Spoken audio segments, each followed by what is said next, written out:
खुशामदीद दोस्तों, मैं आपको अपने स्किल्स लैंड के चैनल पर खुशामदीद कहता हूँ। आज हम अपने इस चैनल पर नए कोर्स का आगाज़ करने वाले हैं जिसका नाम है रिएक्ट जावास्क्रिप्ट, जैसे कि आप स्क्रीन पर देख सकते हैं। इस कोर्स में दोस्तों आगे बढ़ने से पहले मैं आपको कुछ चीज़ें बताना चाहता हूँ, वो होगी रिएक्ट के बारे में। जैसे कि रिएक्ट क्या चीज़ है, कब इस्तेमाल की गई और क्यों इस्तेमाल की गई और इसकी ज़रूरत हमें क्यों पड़ी।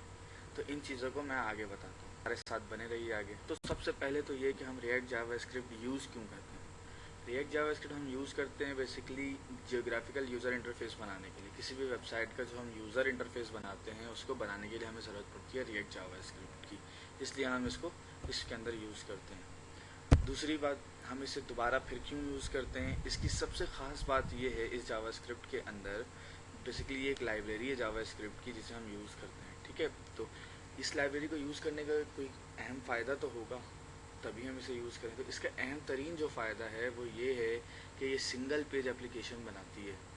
इसका मतलब ये कि जैसे ही आपने एक वेबसाइट लिखी और वो वेबसाइट आपके सामने रेंडर हो गई, कोई भी वेबसाइट के नाम के साथ .com लिख दें या .pk लिख दें, कुछ भी लिख दें, तो वो रेंडर हो जाती है।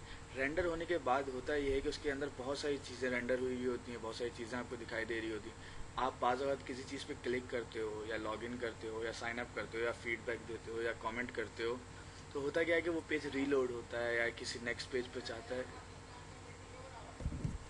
ये रिएक्ट जावास्क्रिप्ट क्या करता है, उन सब चीज़ों में से पर्टिकुलर चीज़ को रेंडर करता है अपडेट होने के बाद।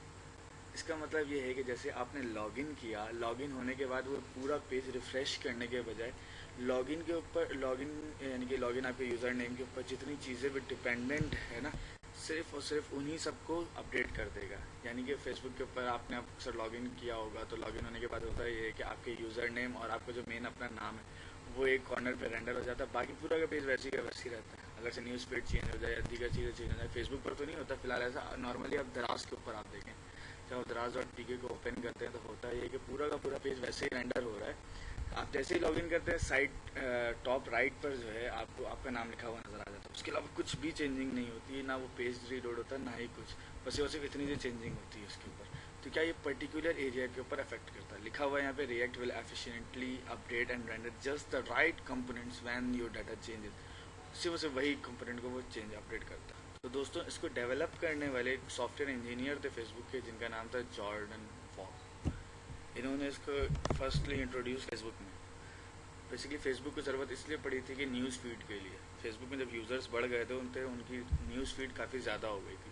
जाहिर सी बात है, यूज़र जब लॉगिन करता है फेसबुक में तो उसके सामने बहुत सारी न्यूज़ फीड्स आ रही होती हैं, वो चेंज करता रहता है, scroll down scroll down scroll down scroll up scroll down scroll up. उसका पेज रीलोड नहीं होता है, सिर्फ और सिर्फ जो फीड्स हैं, जो न्यूज़ फीड्स उसकी चल रही है वो न्यू आती रहती है। यानी कि न्यूज़ फीड का जो एरिया है वो री रेंडर होता रहता है। री रेंडर से मतलब बार बार चेंज हो रहा है, बार बार दिख रहा है, बार बार चेंज हो रहा है, बार बार दिख रहा है, बार बार चेंज हो रहा है, बार बार दिख रहा है, लेकिन बाकी पूरी की पूरी स्क्रीन सेम टू सेम रहती है। इसलिए हमें इसकी ज़रूरत पड़ी थी और इसको 2011 में बनाया गया था और 2013 के अंदर इसको ओपन सोर्स कर दिया गया था, हर कोई इसे इस्तेमाल कर सकता था। दोस्तों ये था रिएक्ट जावास्क्रिप्ट का बैक, यानी कि इसकी जो हिस्ट्री थी, जो थोड़ी बहुत हिस्ट्री हम जिसे कह सकते हैं, जो मैं आपको बता चुका हूँ। दोस्तों आगे चलते हैं अपने कोर्स आउटलाइन की तरफ कि हम इस कोर्स के अंदर क्या क्या कवर करने वाले हैं। तो चलिए आगे चलते हैं। तो दोस्तों आप देख रहे हैं जैसे कि कोर्स आउटलाइन में मैंने डिफाइंड की है 4 चीज़। पहली तो है रिएक्ट यानी कि पूरी एक रिएक्ट होगी, उसके अंदर हम कंपोनेंट पढ़ेंगे, यानी कि जो बेसिक्स होंगे वो पढ़ेंगे। उसके बाद हम पढ़ेंगे रिएक्ट राउटर।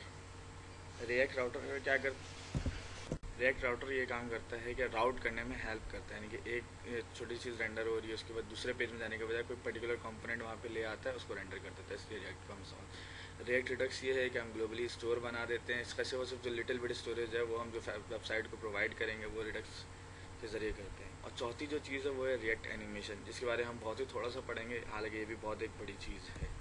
दोस्तों आज की वीडियो हमारी यहीं पे ख़त्म होती है। आप मुलाकात होगी अगली वीडियो में। अल्लाह हाफ़िज़।